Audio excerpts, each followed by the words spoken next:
अन्नदाता, पग पग पर है संग तुम्हारे अन्नदाता। लहू किसानों का बन के पसीना सींचता है धरती का सीना। मेहनत का तेरी हक दिलवाने, नई तकनीक नई खोज बताने। पशुधन को गुणवान बनाना, पौध सुरक्षा को सिखलाना, खेती के सब गुर समझाने, भारत का सरताज बनाने। आठों पहर है संग तुम्हारे अन्नदाता, अन्नदाता। नमस्कार, मैं हूं नीलू। आप सभी दर्शकों का अन्नदाता कार्यक्रम में स्वागत करते हूं। हर रोज की तरह कार्यक्रम में लेकर आई हूं खेतीबाड़ी से जुड़ी हुई बहुत सी लाभकारी जानकारियां। तो चलिए सबसे पहले देखते हैं क्या है विशेष आज के कार्यक्रम में। आंवला की सफल बागवानी के लिए तकनीकी सलाह, हरियाणा राज्य के फूल उत्पादक गांव बीड़ सूजरा की सफलता की कहानी, अच्छे स्वस्थ एवं उचित विकास के लिए बरसात के मौसम में बकरियों की देखभाल,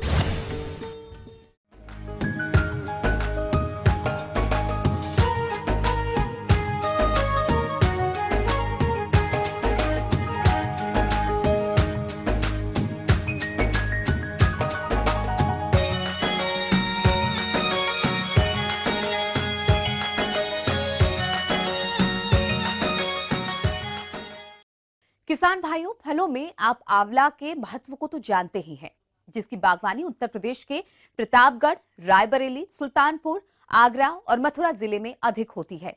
इसके अलावा प्रदेश के अन्य क्षेत्रों में भी इसके बाग देखे जा सकते हैं। किसान भाइयों, अगर आप भी इसकी बागवानी करना चाहते हैं तो ये इसके पौध की रोपाई के लिए समय उपयुक्त है। लेकिन सफल बागवानी के लिए आपको इसकी उन्नत किस्मों और रोपण की उचित विधि को अपनाना होगा, क्योंकि कई बार ऐसा देखा गया है कि रोपाई के समय लापरवाही के चलते पौधे लग नहीं पाते और सूख जाते हैं, और पौधे लग भी जाते हैं तो उनका ठीक से विकास नहीं होता। ये सब समस्याएं ना आए, इसके लिए रोपण के पहले और बाद में कौन कौन सी बातों का ध्यान रखें, आइए जानते हैं कृषि विज्ञान केंद्र वाराणसी के विषय वस्तु विशेषज्ञ डॉक्टर PN सिंह से।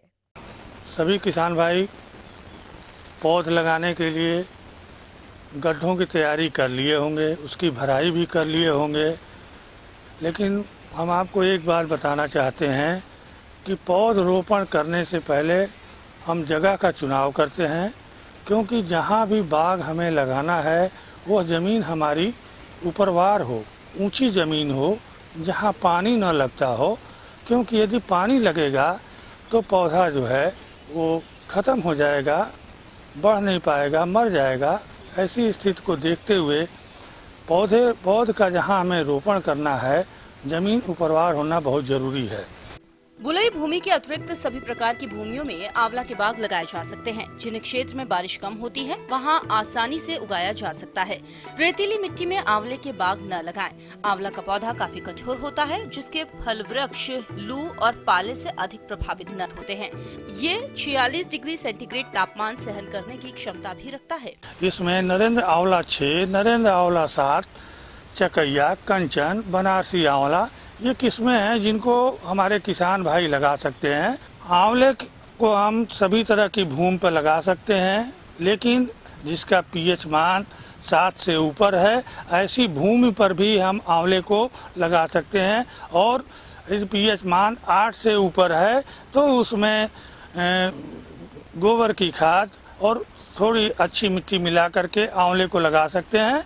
और आंवला लगाने से जो वहाँ का उसीलापन है, पत्तियों के गिरने से वहाँ पर कार्बनिक पदार्थ जो है की मात्रा बढ़ जाती है, तो हमारा खेत भी धीरे धीरे उपजाऊ हो जाता है। और आंवला लगाने के लिए दूरी क्या है? प्राय किसान भाई जो है दूर लगा दिया तो 10 मीटर पर लगा देंगे या 12 मीटर पर लगा देते हैं। आंवले का पौधा लगाने के लिए पौधे से पौधे की दूरी और लाइन से लाइन की दूरी 8 मीटर रखते हैं। अगर ऐसा इतनी दूरी जब हम रखते हैं तो 1 हेक्टेयर में 125 पौधे प्रति हेक्टेयर, माने 1 हेक्टेयर में हमको 125 पौधे लगाना होगा। पौधा लगाते समय ये ध्यान देना है कि उसको अच्छी तरह से पैर से दबा दें और दबाने के बाद उसमें लगाने के पश्चात पानी दे दें ताकि जो हवा का प्रवेश होता है वो सब स्पोर्स जो है बंद हो जाएं और पौधा हमारा सीधा खड़ा रहे। जुलाई से सितंबर के बीच में या उचित सिंचाई का प्रबंध होने पर जनवरी से मार्च के बीच में भी पौधरोपण का कार्य किया जाता है और कम से कम 2 किस्में अवश्य लगाते हैं जो एक दूसरे के लिए परागणकर्ता का कार्य करती है। इन किस्मों को लगाने के बाद प्राय देखा जाता है कि किसान भाई जहाँ से कलम किया हुआ है उसके नीचे से अगर कोई शाखा निकलने लगती है तो उन शाखा को तोड़ते नहीं है। उन शाखा को यदि नहीं निकालेंगे तो ऊपर तो उनकी अच्छी फलत होगी, लेकिन जो नीचे से शाखा निकल रही है उसमें जो है वो छोटे फल होंगे और वो खाने योग्य नहीं होंगे। तो इसलिए जो कलमी पौधे हैं जो कलम से तैयार किए हुए हैं उसी शाखा को हमें ऊपर बढ़ने देना चाहिए। इन बातों को ध्यान में रखते हुए अगर किसान भाई इस विधि को अपनाते हैं तो उनके पौधे स्वस्थ रहेंगे, बढ़वार भी अच्छी होगी और फलत भी अच्छी होगी। ये थी कुछ उपयोगी जानकारी। अब लेते हैं एक छोटा सा ब्रेक, जल्द लौटेंगे और कार्यक्रम में आगे है महत्वपूर्ण जानकारियां। बने रहिए हमारे साथ।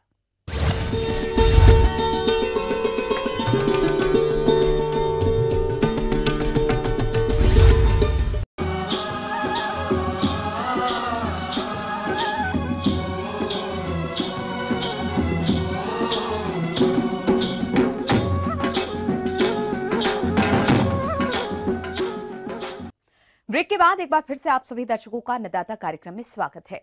बढ़ते हैं अगली प्रस्तुति की ओर।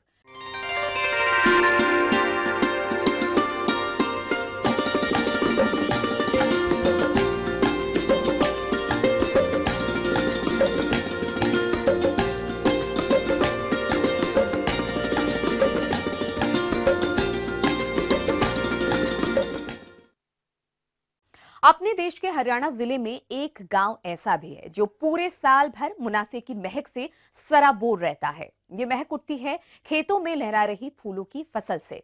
जी हां, कुरुक्षेत्र जिले का बीड सूचरा गांव ही विविध फूलों की खेती करता है। गांव में ही फूलों की मंडी लगती है और दूर दूर से व्यापारी यहां पर फूल खरीदने पहुंचते हैं। ऐसी अनोखी पहचान बनाने वाले इस गांव की सफलता जानने के लिए चलते हैं बीड सूचरा गांव।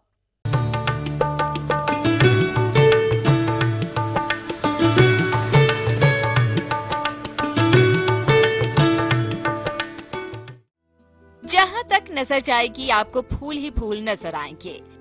यह है कुरुक्षेत्र जिले का बीड सूचरा गांव। पूरा गांव फूलों की खेती करता है।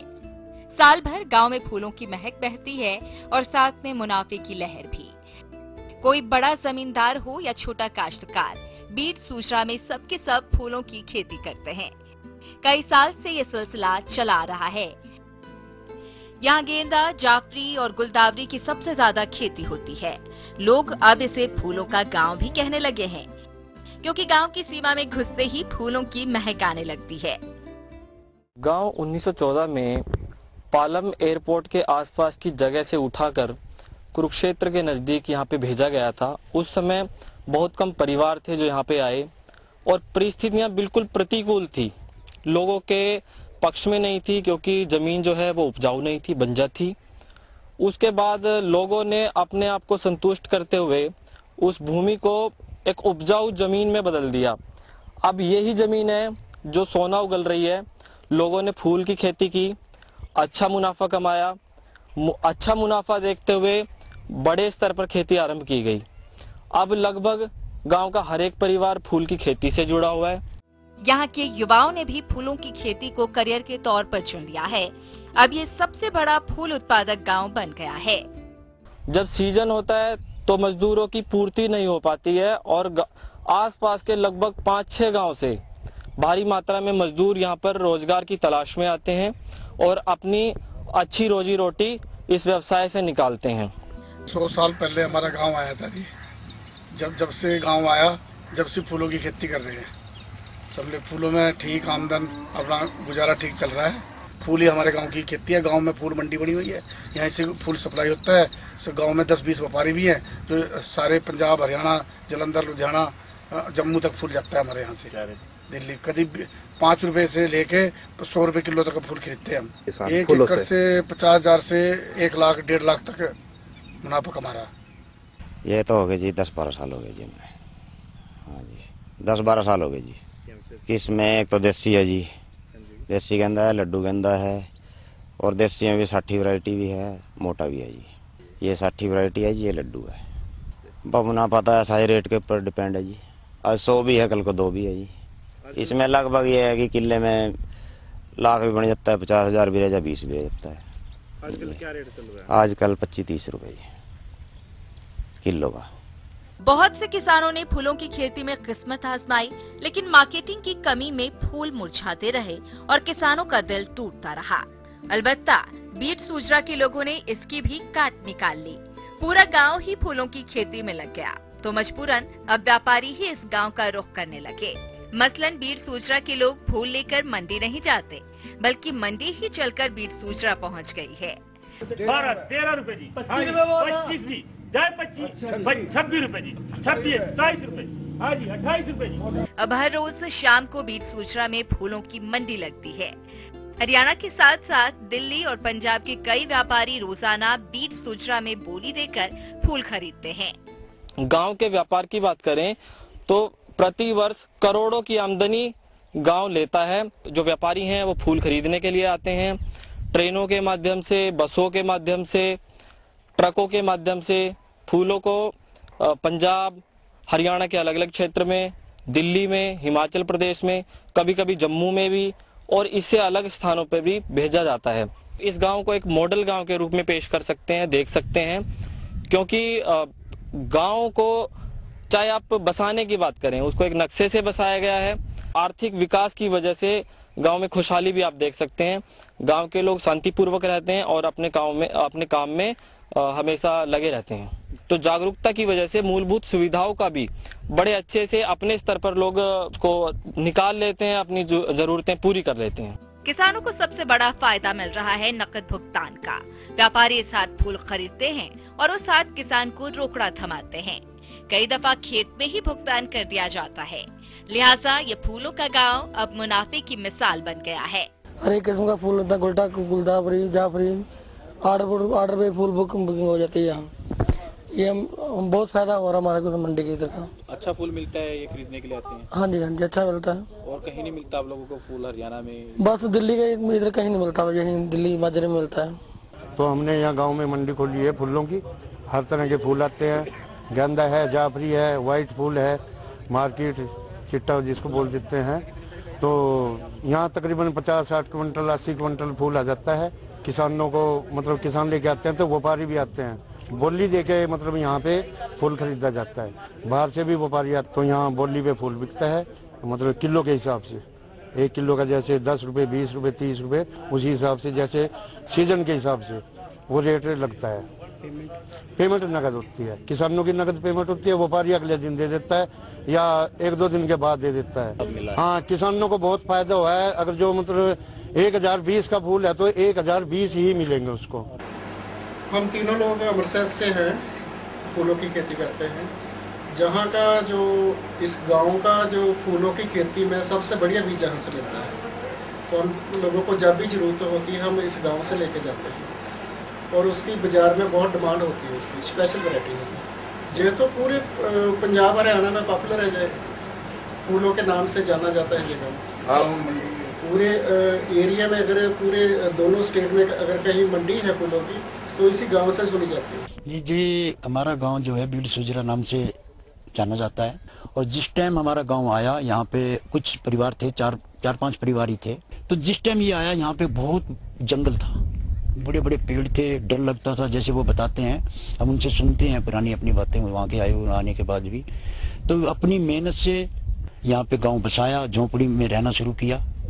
उसके बाद मकान हुआ, खेती करने लगे धीरे धीरे। खेती के बारे में फिर ये, क्योंकि दिल्ली से हैं, सैनी बिरादरी से हैं, फूलों के बारे में जानते थे, इन्होंने अपना फूल लगाना यहाँ पे किया। गेंदा, जाफरी, मार्केट, ये कई तरह के हैं वैरायटी जो लगाते हैं।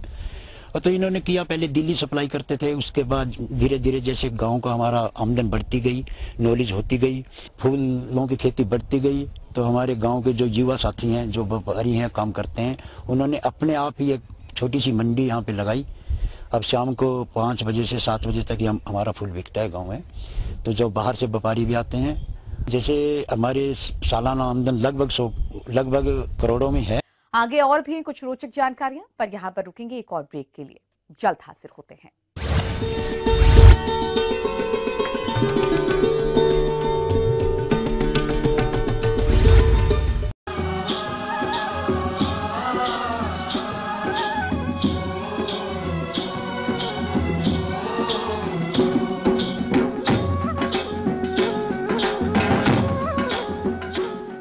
ब्रेक के बाद आप सभी दर्शकों का स्वागत है। चलिए अब रुक करते हैं अगली कड़ी की ओर।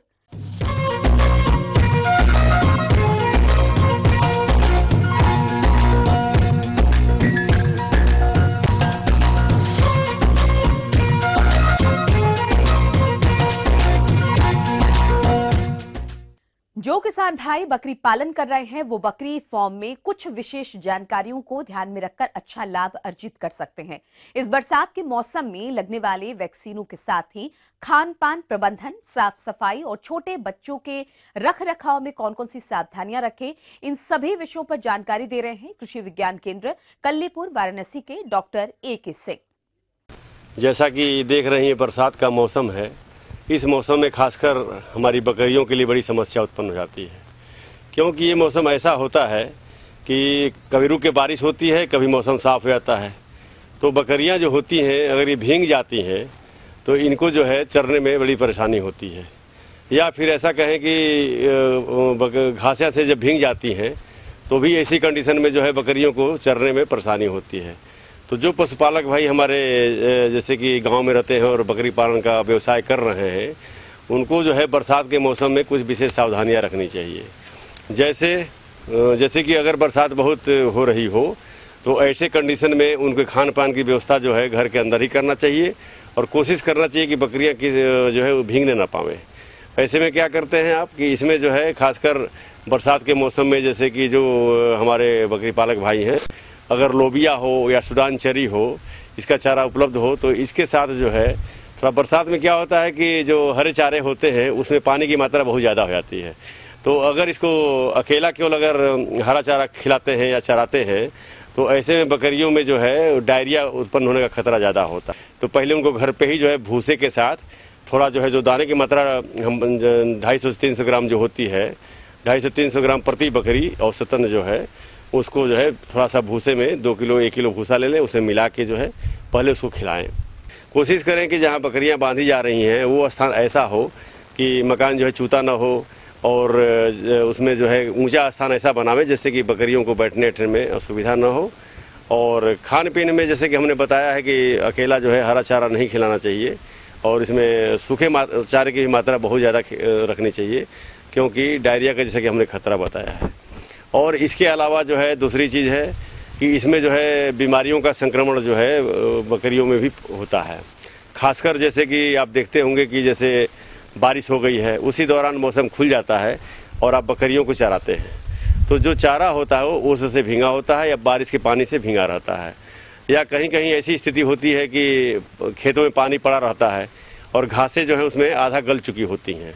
तो खेतों से बकरियों के लिए लाते हैं सूडान चरी या लोबिया जो भी बोए हो, तो पानी से जो है जैसे पानी में अगर जैसे खेत में 2-4 इंच पानी लगा हो, 2-4 इंच अगर पानी लगा हो तो उसमें जो है वो नीचे से जो है चारा थोड़ा सा गलना शुरू हो जाता है। तो गले हुए चारे से या जो घास जो है पानी में हल्की सी डूबी रहती है, उसके जड़ के आसपास पानी लगा रहता है, वो जो है मतलब कि वो चारा जो है गल जाता है। तो उसको जब बकरियां चर लेती हैं अच्छी तरह से तो ऐसी स्थिति में उनके पेट में अफारा हो जाता है। अफारा का मतलब होता है गैस बनना और अपच होना, क्योंकि बरसात के मौसम में कभी गर्मी होती है कभी ठंड हो जाती है। तो इस स्थिति से जो है बकरियां तालमेल नहीं बिठा पाती हैं, उनका पेट फूल जाता है। तो पेट जब फूल जाता है तो उसको घरेलू ट्रीटमेंट के रूप में थोड़ा सा तारपीन वगैरह का तेल पिलाते हैं जिससे कि गोबर पतला हो जाता है और उससे जो है पेट उनका हल्का हो जाता है, तो आराम मिलता है। आफरा के घरेलू उपचार के रूप में काला नमक 25 ग्राम, हींग 5 ग्राम, तारपीन का तेल 20 ग्राम, अलसी का तेल 100 मिलीलीटर मिलाकर आफरा से ग्रसित बकरियों को 2-3 बार पिलाएं। नहीं तो पशु चिकित्सक के यहाँ ले जाकर ट्रेकुला होता है, उससे जो है जहाँ उसका बड़ा पेट होता है उसमें छेद करके गैस निकाल दिया जाता है, या कुछ जो अच्छी दवाएं जो होती हैं पशु चिकित्सक के द्वारा प्रयोग करके बकरियों को आराम दिलाई जा सकती है। इसी प्रकार एक बीमारी जो है खतरनाक पीपीआर होती है। पीपीआर में क्या होता है कि बकरी के शरीर का तापक्रम जो होता है ज़्यादा हो जाता है, 100 से 105 डिग्री फ़ारेनहाइट तक जो है उसको शरीर का तापक्रम बढ़ जाता है, बुखार तेज होता है, नाक से म्यूकस आने लगता है और उसको जुकाम हो जाता है और काफ़ी जो है इसमें तापक्रम बढ़ता है। जाने का सबसे उचित तरीका यही होता है कि हम इसको टीकाकरण करा लें और ज़्यादा कंडीशन खराब होने पर जो है पशु चिकित्सक से मिलकर इसका इलाज कराएं। दूसरी बीमारी टेरोटॉक्सीमिया होती है और टेरोटॉक्सीमिया में क्या होता है कि पशु जो है इसमें जो है मतलब कि उसको जो है गोबर जो है पतला करने लगता है, इसमें दस्त हो जाता है और जो है पशु जो है काफ़ी कमज़ोर हो जाता है और इससे जो है उसको मृत्यु का ज़्यादा खतरा रहता है। तो इसके लिए जो है अगस्त का महीना चल रहा है, इसके अगले माह में या अभी भी इसका जो है टीकाकरण करा सकते हैं। तो टीकाकरण पीपीआर का और टेरोटॉक्सीमिया का और टीकाकरण बकरियों को करवा दिया जाए तो इन दोनों बीमारियों से जो है बचाव किया जा सकता है। और ये दोनों बीमारियों से ही खासकर बकरियों में बहुत ज़्यादा नुकसान होता है। अफारा का तो इलाज हो जाता है, पीपीआर भी ठीक है उसका भी इलाज होता है, लेकिन टेरोटॉक्सीमिया में इसका अच्छा है कि आप टीकाकरण करा लें और इसमें स्थिति जो है जल्दी गंभीर होती है और इसमें ज़्यादा बकरियां मरती हैं। तो इन बीमारियों का बचाव का सबसे उचित तरीका है कि आप इसका टीकाकरण करा लें। बस इनका बकरियों में जो है रोग प्रबंधन का जो है कार्य आप करें। इन बीमारियों से बकरियों को बचाने के लिए टीकाकरण तो जरूरी है ही, इनसे बचाव के लिए आपको बकरियों की देखरेख पर भी उचित ध्यान रखना होगा। बचाव के लिए क्या होता है कि जैसे बरसात में जो वायरल होते हैं, बैक्टीरिया होते हैं, फफूंद होते हैं, इनका जो है संक्रमण बहुत तेज़ी से फैलता है क्योंकि इनकी संख्या जो है बहुत तेज़ी से बढ़ती है। इसके लिए क्या होता है कि जहाँ बकरियों को आप बांधते हैं वहाँ पर जो है चूने का छिड़काव वगैरह हमेशा करते रहें, साफ़ सफाई का ध्यान रखें और इसी से बचा जा सकता है। दूसरी चीज़ है कि इसके अलावा भी जो है बकरियों में खासकर जो है कृमि, जो पेट में कीड़े हो जाते हैं या इसमें खाज खुजली उसकी चमड़ियों में हो जाती है या जूं किलनी का भी प्रकोप बहुत ज़्यादा हो जाता है। तो बकरियों में इस मौसम में जूं और किलनी का अगर प्रकोप होता है तो इसके लिए बुटाक्स वगैरह सिवान जो होता है और इसको जो है मेलाथियान वगैरह का प्रयोग करके जो है ये उसकी त्वचा के जो होती है उसकी सफाई करके इसको अच्छी तरह से उसके त्वचा में रगड़ें और बुटाक्स का प्रयोग करके जूं और किलनी से इनको बचाया जा सकता है। और दूसरा होता है कि इसमें खाज हो जाता है, तो खाज जैसे हो जाता है तो इसमें त्वचा जो है मतलब कि कड़ी हो जाती है, तो इसको जो है साफ सफाई करके जहाँ खाज हुआ हो उसके त्वचा को जो है वहाँ से रगड़ के इसको साफ कर लिया जाता है और उसके बाद जो है बाज़ार में जो है इसी प्रकार जो है पेट में कीड़े जो है इस मौसम में बहुत तेज़ी से बढ़ जाते हैं। तो जो हमारे नवजात बकरियों के बच्चे होते हैं इनमें जो है कीड़े ज़्यादा संक्रमण करते हैं जिससे कि बच्चों में मृत्यु ज़्यादा होती है। ऐसी कंडीशन में आप जो है जब बकरी का बच्चा जो है 15 दिन का हो जाए, 10 से 15 दिन का हो जाए तो उसको जो है एल्बेंडाजोल केमिकल कंपाउंड होता है इसका नाम, इसका एक बार जरूर प्रयोग कर दें और जब 1 महीने का हो जाए तो फिर से एल्बेंडाजोल उसको प्रयोग करें और इस तरह से जो है इसको पेट में जो है कीड़े से रक्षा होगी। और बाकी जो एडल्ट हमारे जैसे कि बकरे हैं या जो बिना गाभिन बकरियां हैं उनको जो है एल्बेंडाजोल का ही प्रयोग करें। खासकर जो बकरियां गर्भवती होती हैं, गर्भ धारण की होती हैं, उनको एल्बेंडाजोल की जगह जो है कृमिनाशक के रूप में फेर्मेंडाजोल यूज करना चाहिए। तो पशु चिकित्सक से आप जो सलाह लेके दिखा लें कि आपके बकरी की कंडीशन क्या है, गर्भवती है कि नहीं गर्भवती है, बच्चा किस उम्र का है या जो बकरे हैं किस उम्र के हैं, उस हिसाब से उनका डोज लिखवा के जो है एक बार बरसात से जो शुरू हो रही है इसमें जो है कृमिनाशक दवाएं जो है सभी बकरियों को पिला दें और इसके बाद जब बरसात खत्म होती है तब एक बार डोज इसको पिलाना चाहिए। तो बकरी पालन जो है आप सफल रूप से कर पाएंगे और बकरियों की जो मृत्यु से होने वाला नुकसान आप उठाते हैं उस पर रोकथाम लग सकती है।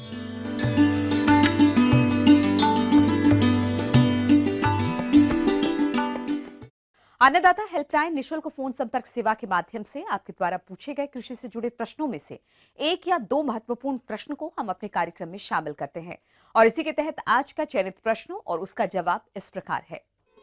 अन्नदाता निशुल्क फोन संपर्क सेवा के माध्यम से पूछे गए प्रश्नों में से आज हमने जिस प्रश्न को कार्यक्रम में शामिल किया है उसे पूछा है रनियाला दयालपुर जिला सहारनपुर के कृषक सत्यवीर सैनी ने। यह अरबी की फसल में किए जाने वाले जरूरी कार्यों के बारे में जानकारी चाहते हैं। तो सत्यवीर सैनी जी, आपकी जानकारी हेतु प्रस्तुत है कार्यक्रम का यह अंश। अरबी की खेती 2 सीजन में करते हैं, ग्रीष्मकालीन और वर्षाकालीन। अभी वर्षाकालीन खरीफ में जो किसान भाई लगाए होंगे अरबी का पौधा 1 से 1.5 फीट का हो गया होगा। किसान भाइयों, अरबी की फसल में खरपतवारों का काफी प्रकोप होता है और इससे फसल को काफी नुकसान पहुंचता है। तो इन खरपतवारों की रोकथाम के लिए आपको किस समय पर करें इसकी निराई गुड़ाई, ताकि खरपतवारों से निजात पा सकें, आइए जानते हैं। तो उसमें सबसे पहले आप खरपतवार का नियंत्रण के बारे में सोचें। पहला जो खरपतवार नियंत्रण है 30 दिन के बाद, दूसरा 60 दिन और तीसरा 90 दिन के बाद करते हैं। कम से कम दूसरी बार अभी जो खुरपी से करेंगे खरपतवार का नियंत्रण 50 से 60 दिन में आपको करना है। करीब 80 से 90 दिन के बाद आपका तीसरा खरपतवार नियंत्रण का समय आ जाता है। उस समय भी आपको खरपतवार का नियंत्रण करना है, खुरपी द्वारा ही आप करें। फर्टिलाइजर का, बैलेंस फर्टिलाइजर का जो शेष आपके फर्टिलाइजर होगा नाइट्रोजन और पोटास का, किसान भाइयों जब इसकी निराई गुड़ाई कर दें तब जो शेष बची हुई उर्वरकों की मात्रा का प्रयोग करें। तो किस प्रकार से करें उर्वरकों का प्रयोग, आइए जानते हैं। उसका 1/3 मात्रा को उपरिवेशन के रूप में आप दे देंगे।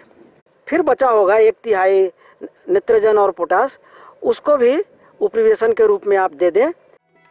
किसान भाइयों, जब आपकी फसल 15 से 20 सेंटीमीटर की हो जाए तब अरबी की फसल में अच्छी तरह से मिट्टी चढ़ाने का कार्य करें, जिससे इसकी जड़ मजबूत होती है।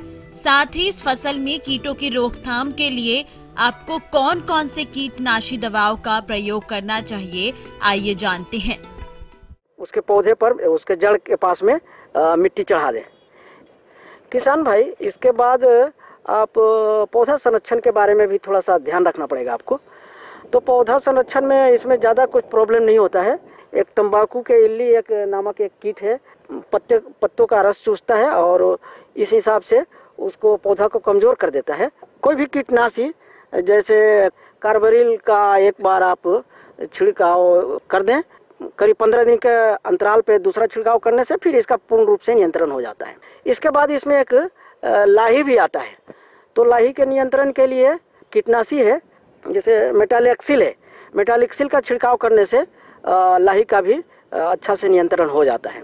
तो झुलसा रोग के नियंत्रण के लिए आपको कोई भी फंगिसाइड जैसे डाइथेन M45 का 0.2% घोल आप 15 दिन के इंटरवल पे 2 बार अगर छिड़काव कर देते हैं तो उससे झुलसा रोग का काफ़ी हद तक नियंत्रण हो जाता है।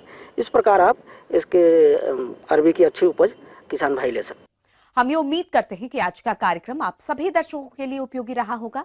किसान भाइयों, अन्नदाता आपकी सेवा के लिए संकल्परत है। कृषि एवं सुझावों के लिए आप हमें इस पते पर संपर्क कर सकते हैं। प्रोड्यूसर अन्नदाता, ETV Uttar Pradesh Uttarakhand, Ramoji film city, Hyderabad 501512। साथ ही आप हमें ईमेल भी कर सकते हैं। हमारा ईमेल है annadaata.up@etv.co.in। इसके अतिरिक्त आप हमें निशुल्क हेल्पलाइन नंबर 180041921155 पर सोमवार से शनिवार सुबह 10 से शाम 4 बजे के बीच संपर्क भी कर सकते हैं। अब आइए देखते हैं कल दिखाए जाने वाले कार्यक्रम की मुख्य झलकियां। सागौन की पौध रोपाई पर तकनीकी सलाह,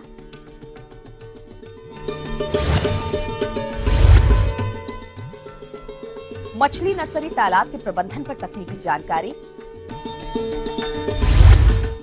फिलहाल अन्नदाता की पूरी टीम को इजाजत दीजिए। कल फिर इसी समय आपसे मुलाकात होगी कृषि संबंधित कुछ और महत्वपूर्ण जानकारियों के साथ। तब तक के लिए नमस्कार।